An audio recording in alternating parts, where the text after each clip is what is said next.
नमस्कार, मैं हूं अर्चना कौशल और आप देख रहे हैं विकासशील हरियाणा। हम अपने इस खास कार्यक्रम के जरिए आज ग्रामीण विकास की बात करेंगे। आपको बताएंगे कि कैसे गांव के विकास के लिए पिछले करीब 8 सालों में मनोहर कदम उठाए गए हैं, जिससे ग्रामीणों के जीवन में बड़ा बदलाव देखने को मिल रहा है। अब घर बैठे ग्रामीण सरकारी योजनाओं का लाभ उठा रहे हैं और अगर किसी ग्रामीण तक विकास की हवा पहुंचने में किसी प्रकार की कोई दिक्कत आती है तो उसे दूर करने का जिम्मा जिन ग्राम संरक्षकों को दिया गया है वो अपना काम ठीक ढंग से कर रहे हैं या फिर नहीं, इन सभी बातों पर मुख्यमंत्री मनोहर लाल खुद निगरानी रखते हैं। दरअसल गांव के विकास को गति देने का जिम्मा ग्राम संरक्षकों के जिम्मे है। इन अधिकारियों का काम गांव में जाकर विकास कार्यों की समीक्षा करना है और उसकी सही रिपोर्ट सरकार तक पहुंचानी है, ताकि अगर कहीं कोई कमी रह जाती है तो उसे समय रहते दूर किया जा सके, जिससे ग्रामीणों का जीवन सरल हो सके। तो चलिए शुरू करते हैं विकासशील हरियाणा का सफर।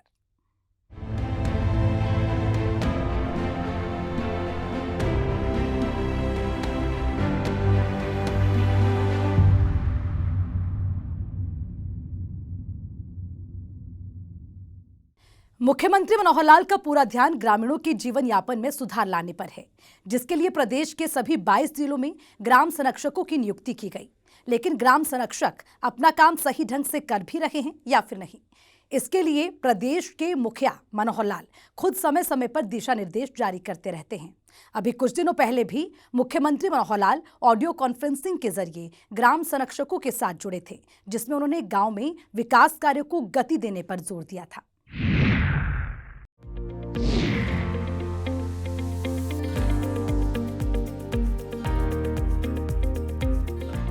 प्रदेश के मुख्यमंत्री मनोहर लाल कई बार इस बात का जिक्र कर चुके हैं कि गांवों के विकास के बिना शहर के विकास की कल्पना बेमानी है और इसीलिए सरकार का फोकस गांवों के विकास पर पहले है।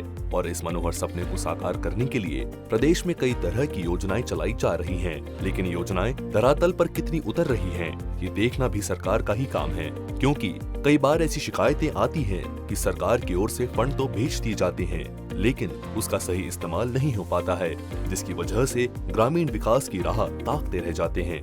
मुख्यमंत्री मनोहर लाल ने इस समस्या से निजात पाने के लिए ग्राम संरक्षकों की नियुक्ति की है, जिसमें ए ग्रेड के अधिकारी समय समय पर गांवों का दौरा करते हैं और विकास कार्यों में आ रही बाधा को दूर करने का प्रयास करते हैं। इन ग्राम संरक्षकों का काम विकास कार्यों की सही जानकारी सरकार तक पहुंचानी भी है, ताकि सही और सटीक समय पर विकास कार्यों में आ रही बाधा को दूर किया जा सके।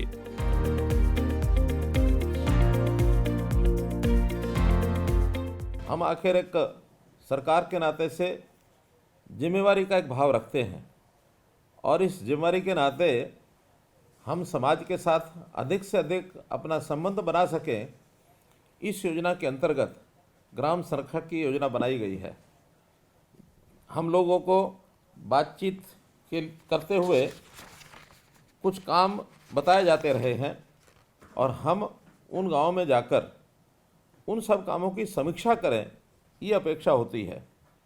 वैसे सब काम सरकार के किसी न किसी विभाग के द्वारा किए जाने होते हैं, लेकिन अनुभव में आया है कि उन कामों को ज़मीन पर जो योजना बनती है वो उतरती नहीं है और अगर कहीं रिपोर्टिंग में आ भी जाता है तो भी वास्तविकता से वो अलग होता है। हम चाहते हैं कि सरकार के साथ जुड़े हुए जो प्रथम श्रेणी के जितने भी अधिकारी हैं स्वयं जाकर के उन चीज़ों को अपनी आंखों से देखें और उसकी रिपोर्टिंग करें। कुछ दिनों पहले ग्राम संरक्षकों के साथ ऑडियो कॉन्फ्रेंसिंग के माध्यम से जुड़े मुख्यमंत्री मनोहर लाल ने कहा कि ग्रामीणों को स्वस्थ रखने के लिए पहले चरण में 1000 गांवों में कम से कम 2 एकड़ जमीन पर पार्क और व्यायामशालाएं खोले जा रहे हैं। इन सभी जगहों पर योग शिक्षकों की भर्ती की जा रही है और अभी तक 600 योग टीचर को नियुक्ति पत्र सौंपे भी जा चुके हैं। मुख्यमंत्री मनोहर लाल ने कहा कि इन पार्कों की देखभाल ठीक प्रकार से हो रही है या नहीं, ग्रामीण व्यायाम के लिए पार्क में पहुंच रहे हैं या नहीं, अगर कोई पार्क निर्माणाधीन है तो उसका काम ठीक से चल रहा है या नहीं।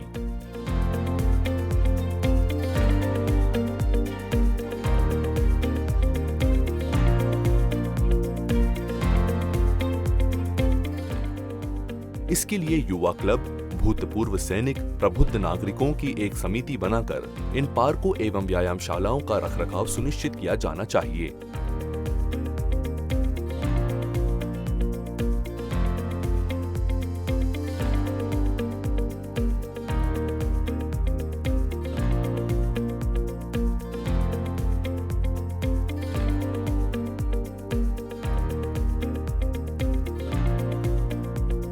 जिन जिन गांव में पार्क और व्यायामशाला बनी है अथवा बन रही है उस सारे का ध्यान करना है। हम तो केवल उसको एक समीक्षा के नाते उसका रिव्यू करके आए कि किस स्थिति में क्या चीज़ है। गाँव की पंचायत बनने के बाद नया बजट ये घोषित किया है, 1100 करोड़ रुपया जिला परिषद, जिला समिति और पंचायतें, जिसमें से 850 करोड़ रुपया केवल पंचायतों के लिए है, इसकी घोषणा की है। और गांव के हिसाब से 1-2 दिन के बाद वो समाचार सभी गांवों को तो पता लगेगा ही, आपको भी आपके गांव की जानकारी ये हम सब दिला देंगे, ताकि उस गांव का बजट अगले 3 महीने 31 मार्च तक कितना पैसा उनको उपलब्ध रहेगा। और आप यदि अगला कार्यक्रम ऐसा बना सकें कि ग्राम पंचायत से कह करके उनके कुछ कामों की रेजोल्यूशन उनके पास कराएं, ताकि ग्राम पंचायत उन कामों को आगे कराने के लिए एक सूची बन जाए। जीवन और मृत्यु अटल सत्य है। ऐसे में गांवों में शमशान और कब्रिस्तान के उत्थान के लिए हरियाणा सरकार की ओर से शिवधाम योजना चलाई जा रही है, जिसमें शमशान घाट तक जाने को लेकर सड़कें, पानी की व्यवस्था, शेड, 4 दीवारी का निर्माण इत्यादि के लिए फंड जारी किया जाता है। लेकिन ये सभी का काम मुकम्मल तरीके से बेहतर हो सकेगा। शिवधाम योजना अर्थात गांव-गांव में जो शमशान घाट हैं अथवा कब्रिस्तान हैं, बरियल ग्राउंड हैं, उन सब की देखभाल, उनका इंफ्रास्ट्रक्चर अर्थात जाने के लिए वहाँ रास्ता ठीक है कि नहीं है, कच्चा तो नहीं है, पक्का रास्ता होना चाहिए, पानी कीचड़ से नहीं भरा होना चाहिए। दूसरा, उस स्थान की 4 दीवारी बनी कि नहीं बनी है, अगर शमशान घाट है तो वहाँ शेड बने हैं कि नहीं बने हैं, ऐसी पीने के पानी की अथवा हाथ धोने के पानी की व्यवस्था वो वहाँ है कि नहीं है। इसके लिए सभी डिप्टी कमिश्नर्स को हमने कहा था कि अपने ज़िले के सभी इस प्रकार के जो स्थान हैं उनका विकास ये सुनिश्चित करें। ये भी हमारे देखभाल का एक विषय होना चाहिए। गांव-गांव में आंगनवाड़ी बहुत बनी हुई हैं, लगभग 25,000 से 28,000 तक ऐसी आंगनवाड़ी, कुछ बंद होती हैं, कुछ खुलती हैं, लेकिन उनके भवन रखरखाव या किराए के भवन हैं तो वहाँ भी व्यवस्था ठीक है कि नहीं है, शौचालय वहाँ है कि नहीं है, पीने के पानी की व्यवस्था है कि नहीं है, छोटे बच्चों के बैठने के लिए ठीक से प्रबंध है कि नहीं है, गर्मियों में वहाँ कोई पंखा लगाया कि नहीं लगा, तो ऐसी सारी चीज़ें देखना। और वहाँ बच्चों की उपस्थिति होती है कि नहीं होती है, आंगनवाड़ी की हमारी बहनें, सुपरवाइज़र अथवा जो उनकी जो भी शिक्षिकाएँ होती हैं वो वहाँ पहुँचती हैं कि नहीं पहुँचती हैं समय से, और ये सारी व्यवस्था देखने का काम भी हमको करना चाहिए। साफ है, गांवों के विकास के लिए सरकार की ओर से कई सराहनीय कदम उठाए गए हैं, जिसका कुछ हद तक ग्रामीणों को लाभ मिल रहा है। लेकिन कई ऐसी जगहें हैं जहां ये योजनाएं भ्रष्टाचार की भेंट चढ़ जाती हैं, जिस पर नकेल कसने में ग्राम संरक्षक बेहद कारगर साबित होंगे।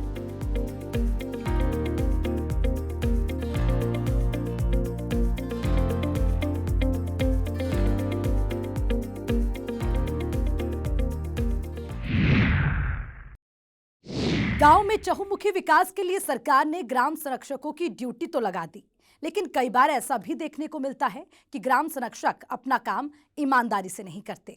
ऐसे अधिकारियों पर गाज गिराने में सरकार बिल्कुल भी देर नहीं करती।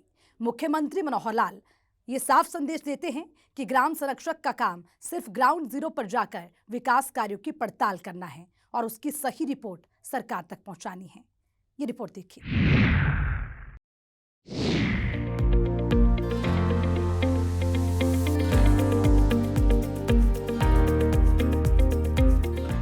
आवाम के हित में सरकार योजनाएं तो लेकर आती है, लेकिन कई बार ऐसी शिकायतें भी मिलती रहती हैं कि सरकार योजनाएं धरातल ठीक ढंग से नहीं उतार पाती हैं। इसमें कई तरह की अनियमितताएं सामने आने लगती है। दलालों के मोह जाल में फंसकर अधिकारी सही लाभार्थी को लाभ नहीं पहुंचा पाते हैं, यानी योजनाओं को पलीता लगने लगता है। लेकिन मुख्यमंत्री मनोहर लाल की सख्ती की वजह से ऐसे अधिकारियों पर समय समय पर गाज भी गिरती रहती है। ग्राम संरक्षकों से संवाद में मनोहर लाल ने एक बार फिर साफ किया कि ग्राम संरक्षक का काम सिर्फ सही जानकारी इकट्ठा करना है और उसे सरकार तक पहुंचाना है, ताकि विभाग उस पर आगे कार्रवाई कर सके।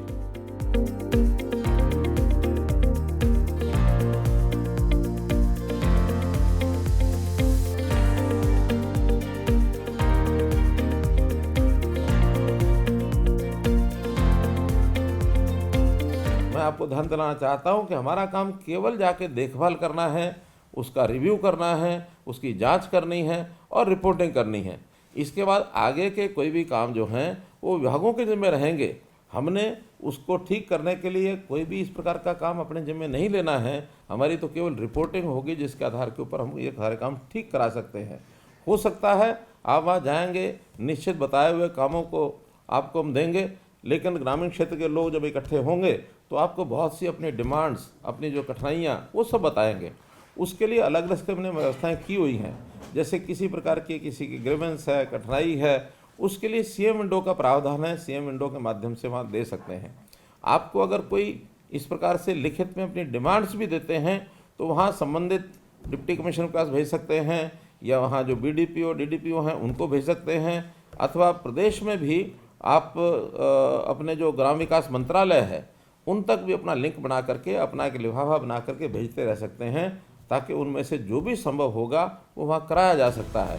मुख्यमंत्री मनोहर लाल का फोकस ग्रामीणों के जीवन स्तर में बदलाव लाना है, जिसके लिए सरकार की ओर से कई कारगर कदम उठाए गए हैं। हाल ही में शुरू की गई परिवार पहचान पत्र को आम इंसान के जीवन में आने वाले बड़े बदलाव के रूप में देखा जा रहा है।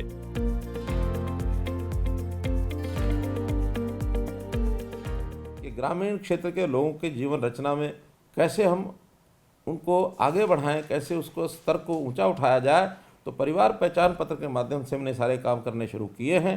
हर एक परिवार का एक पहचान पत्र बन चुका है, जिसके माध्यम से इस परिवार का सारा डाटा, चाहे परिवार के सदस्यों की आय है, आयु है, अथवा वो क्या काम करते हैं, और भी कोई परिस्थिति किसी प्रकार की होगी, वो सब जानकारी रख करके उनकी आवश्यकताएं, खास करके बीपीएल परिवार जो 1,80,000 रुपये से नीचे की आय जिनकी है, ऐसे सब परिवारों की सहायता करना, ये हमारा सबका काम है। गरीबी किसी अभिशाप से कम नहीं है। इसे मिटाने को लेकर मुख्यमंत्री मनोहर लाल दृढ़ संकल्पित हैं। अधिकारियों से संवाद कार्यक्रम में मुख्यमंत्री मनोहर लाल ने कहा कि करीब 6,000 ग्राम संरक्षकों की इस टीम में सही विभागों के एक्सपर्ट शामिल हैं और ये सभी महीने में मात्र एक गांव का दौरा करें और गरीबों के दिल का हाल जानने की कोशिश करें, तो निश्चित तौर पर गरीबों के जीवन में बदलाव आएगा। हमारी अपनी जो टोली है, 6,234 गांव जो अडॉप्ट किए जा चुके हैं, इनमें सभी सीनियर लोग हैं। हमारे ऑल इंडिया सर्विसेज के सारे लोग, आईएएस हो, आईपीएस हो, आईएफएस हो, अथवा एचसीएस है, एचपीएस है, एचएफएस है, वो सब लगे हैं। इसमें बहुत से हमारे डॉक्टर बंधुओं भी लगे हैं, अध्यापक, मुख्य अध्यापक, लेक्चरर्स, इंजीनियर्स, ये सब भी लगे हैं। तो एक अच्छे लेवल का जो अधिकारी है किसी एक गांव में जब जाएगा तो निश्चित रूप से उस गांव की सारी स्थिति उसके ध्यान में आएगी। मनोहर लाल ने कहा कि प्रदेशों में गरीबों के लिए बहुत सारी योजनाएं चलाई जा रही हैं। मुख्यमंत्री परिवार उत्थान योजना के तहत इस परिवार से एक व्यक्ति को रोजगार देने का काम जारी है। बहुत योजनाएं सरकार की ओर से चलती हैं, जैसे मुख्यमंत्री अंत्योदय परिवार उत्थान योजना, कैसे गरीब परिवारों के घर से एक व्यक्ति को रोजगार कैसे दिलाया जाए। हम लगभग 550 कैंप लगा चुके हैं। अगले महीने से इन कैंपों की और भी आगे उसको जारी रखा जाएगा, उस पर हम आपको बुलाएंगे। किसी भी देश और प्रदेश के मुखिया का काम हर परिवार की वस्तु स्थिति को ध्यान में रखना है, ताकि उसकी जरूरत के हिसाब से उसे आर्थिक मदद पहुंचाई जा सके।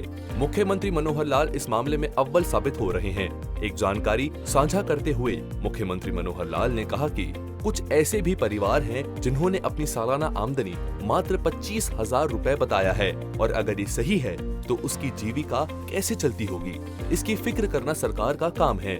मनोहर लाल ने कहा कि ऐसे सभी परिवारों की पहचान कर सही रिपोर्ट सरकार तक आनी चाहिए। गांव में जाकर लोगों की ज़्यादा जानकारी लेना और उनके लिए अच्छा क्या कर सकते हैं, ये तभी संभव है जब हमारे मन में संवेदनशीलता समाज के प्रति आएगी और हम गांव को अपना परिवार समझेंगे। और परिवार समझ करके मैं चूँकि सरकार का एक बड़ा अधिकारी हूँ, सरकार के द्वारा नियुक्त, तो अतिरिक्त काम के लिए ये एक सेवा का काम करूँगा तो मुझे आनंद आएगा। ऐसी भावना लेकर कर चलेंगे तो निश्चित रूप से ग्राम संरक्षक की जो भूमिका जो आपको दी गई है, इस पर हम पूरा उतरेंगे। मुख्यमंत्री मनोहर लाल जब पूरे प्रदेश को अपना परिवार बोलते हैं तो ऐसे ही नहीं बोलते हैं। उन्हें प्रदेश के हर नागरिक की फिक्र भी होती है, और यही वजह है कि मनोहर लाल जब भी बोलते हैं तो उनके जुबान से निकले हर एक शब्द गरीबों को लाभ पहुंचाने वाले होते हैं, ग्रामीणों के जीवन स्तर में सुधार के होते हैं, एक भ्रष्टाचार मुक्त प्रशासन देने की होती है। मुख्यमंत्री मनोहर लाल की ओर से ग्रामीण क्षेत्रों के विकास के लिए कई सराहनीय कदम उठाए गए हैं। जिसका सीधा असर अब ग्रामीणों के जीवन स्तर में सुधार के रूप में देखने को मिल रहा है। गांव में पार्क, व्यायामशाला की व्यवस्था के साथ योग टीचरों की नियुक्ति की जा रही है ताकि हर वर्ग के लोग इसका लाभ लेकर खुद को स्वस्थ रख सकें।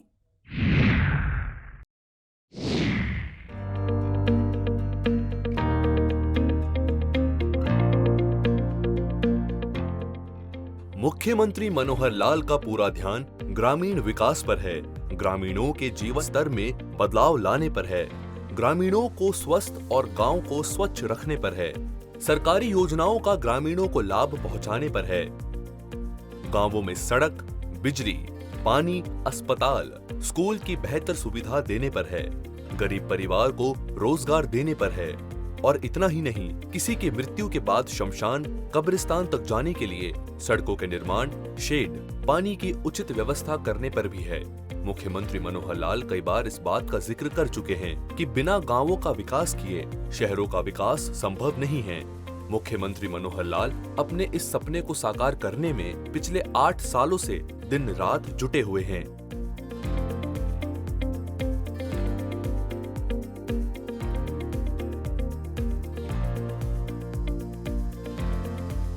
एक पार्क कम व्यायामशाला योजना यह है कि हर गांव में 2 एकड़ भूमि पर कम से कम 2 एकड़ हो, बड़ा गांव हो तो ज़्यादा भी होगी, वहाँ पार्क कम व्यायामशाला बने ताकि वहाँ के युवक, वहाँ के महिलाएं, पुरुष, खास करके ऐसे लोग जो अपने शरीर को योग करने के साथ साथ व्यायामशाला में व्यायाम करने के साथ साथ अपनी सैर कर सकें, छोटे बड़े खेल खेल सकें, शरीर को स्वस्थ रख सकें, शरीर को बलशाली बना सकें। गांव में जैसे पहले अखाड़ों की एक परंपरा होती थी, तो उसी परंपरा को पार्क एवं व्यायामशाला के माध्यम से पूरा करना, ये उसका उद्देश्य था। तो हम लोगों ने अभी पहले चरण में 1000 गांव में पार्क एवं व्यायामशाला बनाने की योजना बनाई थी और उसमें हर एक जगह एक योग सहायक, इसकी नियुक्ति करने का भी प्रावधान हमने किया है। किसी भी प्रदेश के मुखिया काम जनहित में योजनाएं लाना है, लेकिन उसे धरातल पर लागू करना अधिकारियों का काम है। सरकार की योजना के मुताबिक गांवों में पार्क, व्यायामशाला बने हैं या नहीं, अगर बने हैं तो वो किस रूप में हैं, वहां ग्रामीणों का जाना होता है या नहीं, अगर कोई पार्क निर्माणाधीन है तो क्यों है, पार्कों का रखरखाव ठीक ढंग से हो रहा है या नहीं। प्रदेश के मुख्यमंत्री मनोहर लाल खुद इन सभी बातों पर बारीकी से ध्यान रखते हैं और समय समय पर अधिकारियों को दिशा निर्देश जारी करते हैं। शिवधाम योजना अर्थात गांव-गांव में जो शमशान घाट हैं अथवा कब्रिस्तान हैं, बरियल ग्राउंड हैं, उन सब की देखभाल, उनका इंफ्रास्ट्रक्चर अर्थात जाने के लिए वहाँ रास्ता ठीक है कि नहीं है, कच्चा तो नहीं है, पक्का रास्ता होना चाहिए, पानी कीचड़ से नहीं भरा होना चाहिए। दूसरा, स्थान की चारदीवारी बनी कि नहीं बनी है, अगर शमशान घाट है तो वहाँ शेड बने हैं कि नहीं बने हैं, ऐसी पीने के पानी की अथवा हाथ धोने के पानी की व्यवस्था वो वहाँ है कि नहीं है। इसके लिए सभी डिप्टी कमिश्नर्स को हमने कहा था कि अपने ज़िले के सभी इस प्रकार के जो स्थान हैं उनका विकास ये सुनिश्चित करें।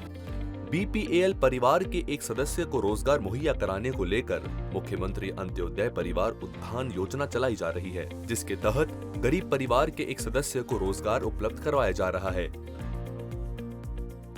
इसमें ग्रामीण क्षेत्र के लोगों को कैसे आगे बढ़ाएं, खास करके जो गरीब परिवार हैं उन परिवारों में किसी एक युवक को या परिवार में जो भी काम करने वाला व्यक्ति है उसका रोजगार उसको मिल सके, वो काम करने लग जाए, उसकी आय बढ़े, ये सब काम हम कर रहे हैं। खास करके जो कम आय वर्ग के लोग हैं ऐसे परिवारों में ज़रूर हमको जाना चाहिए।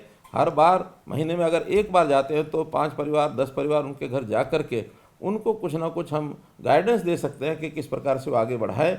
बहुत योजनाएं सरकार की ओर से चलती हैं, जैसे मुख्यमंत्री अंत्योदय परिवार उत्थान योजना, कैसे गरीब परिवारों के घर से एक व्यक्ति को रोजगार कैसे दिलाया जाए। हम लगभग 550 कैंप लगा चुके हैं। अगले महीने से इन कैंपों की और भी आगे उसको जारी रखा जाएगा। किसी भी देश और प्रदेश के मुखिया का काम हर परिवार की वस्तु स्थिति को ध्यान में रखना है ताकि उसकी जरूरत के हिसाब से उसे आर्थिक मदद पहुंचाई जा सके। मुख्यमंत्री मनोहर लाल इस मामले में अव्वल साबित हो रहे हैं। एक जानकारी साझा करते हुए मुख्यमंत्री मनोहर लाल ने कहा कि कुछ ऐसे भी परिवार हैं जिन्होंने अपनी सालाना आमदनी मात्र 25,000 रुपए बताया है, और अगर ये सही है तो उसकी जीविका कैसे चलती होगी, इसकी फिक्र करना सरकार का काम है। मनोहर लाल ने कहा कि ऐसे सभी परिवारों की पहचान कर सही रिपोर्ट सरकार तक आनी चाहिए ताकि उसकी मदद की जा सके। परिवार कहते हैं कि हमारी 25,000 रुपये तक ही वार्षिक इनकम है। ऐसे परिवारों को ज़रूर उसमें से निकालें, गांव के परिवारों से, ताकि हम वो 25,000 से नीचे वाले इनकम के परिवार कौन हैं, क्या वास्तव में वो 25,000 से नीचे हैं या नहीं है। अगर 25,000 से नीचे हैं तो महीने का सिर्फ 2,000 रुपये उनको मिलता है। 2,000 रुपये में सामान्य व्यवस्था भी परिवार की बनती नहीं है, तो उनका गुजारा कैसे आखिर होता होगा, उनको कैसे हम आगे बढ़ने के लिए प्रेरणा दे सकते हैं। कुछ छोटे परिवार हैं जिन्होंने अपने आप को सिंगल यानी मेंबर फैमिली, एकल सदस्य परिवार, ये घोषित किया हुआ है। ये भी एक वास्तव में एक ऐसी श्रेणी है जिसके ऊपर पूरा हमारा ध्यान रहना चाहिए कि क्या वास्तव में वो एकल सदस्य परिवार है या कहीं परिवार का विभाजन करके और उसने अपने आप को अलग परिवार दिखाया हुआ है। बहुत से लालच भी काम करते हैं, वो लालच काम न करें। वो सदस्य किसी परिवार का यदि सदस्य है तो उसकी रिपोर्टिंग भी करनी चाहिए कि किस परिवार का ये सदस्य है, और वास्तव में सिंगल मेंबर है तो उसका कैसे सिस्टम चल रहा है, इस पर जरूर हम ध्यान करें। सरकार की योजनाओं का लाभ गरीबों को मिल रहा है या नहीं, इसे देखना अधिकारियों का काम है। लिहाजा मुख्यमंत्री समय समय पर ए ग्रेड के अधिकारियों को गांवों में जाकर ग्रामीणों से तालमेल बिठाने का निर्देश देते हैं और उन परिवारों की ओर मदद का हाथ बढ़ाने को कहते हैं जिन्हें सरकार से मदद की दरकार है। गाँव में जाकर लोगों की ज़्यादा जानकारी लेना और उनके लिए अच्छा क्या कर सकते हैं, ये तभी संभव है जब हमारे मन में संवेदनशीलता समाज के प्रति आएगी और हम गांव को अपना परिवार समझेंगे।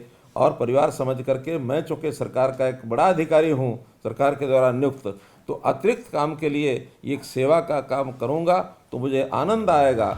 बता दें कि गांवों के चल रही विभिन्न विकास परियोजनाओं को लेकर पंचायती राज संस्थाओं को 1100 करोड़ रुपए का बजट सरकार की ओर से वित्त वर्ष की अंतिम तिमाही में दिया गया है। इसमें से 850 करोड़ केवल पंचायतों को दिया गया है। हमने अभी गांव की पंचायत बनने के बाद नया बजट ये घोषित किया है। 1100 करोड़ रुपया जिला परिषद, जिला समिति और पंचायतें, जिसमें से 850 करोड़ रुपया केवल पंचायतों के लिए है, इसकी घोषणा की है। और गांव के हिसाब से 1-2 दिन के बाद वो समाचार सभी गांवों को तो पता लगेगा ही, आपको भी आपके गांव की जानकारी ये हम सब दिला देंगे ताकि उस गांव का बजट अगले 3 महीने 31 मार्च तक कितना पैसा उनको उपलब्ध रहेगा। और आप यदि अगला कार्यक्रम ऐसा बना सकें कि ग्राम पंचायत से कह करके उनके कुछ कामों की रेजोल्यूशन उनके पास कराएं ताकि ग्राम पंचायत उन कामों को आगे कराने के लिए एक सूची बन जाए। और यदि ग्राम सभा की बैठक होती है तो आप जाकर के ग्राम सभा की बैठक भी करा सकते हैं, वहाँ उन कामों की चर्चा कर सकते हैं कि गांव की पंचायत ने ये काम इन 3 महीनों के लिए तय किए हैं, ताकि ग्राम सभा की उस पर मोहर लग जाए। इस प्रकार का काम भी हम करा सकते हैं। गांवों के विकास के लिए सरकार की ओर से जो योजनाएं चलाई जा रही हैं, उसका लाभ ग्रामीणों को मिल रहा है, जिसकी वजह से ग्रामीण स्तर पर जीवन यापन में बड़ा बदलाव आया है। हालांकि खुद मुख्यमंत्री मनोहर लाल भी इस बात को मानते हैं कि अभी भी गांव के विकास के लिए बहुत कुछ किया जाना बाकी है। ब्यूरो रिपोर्ट, सूर्या समाचार।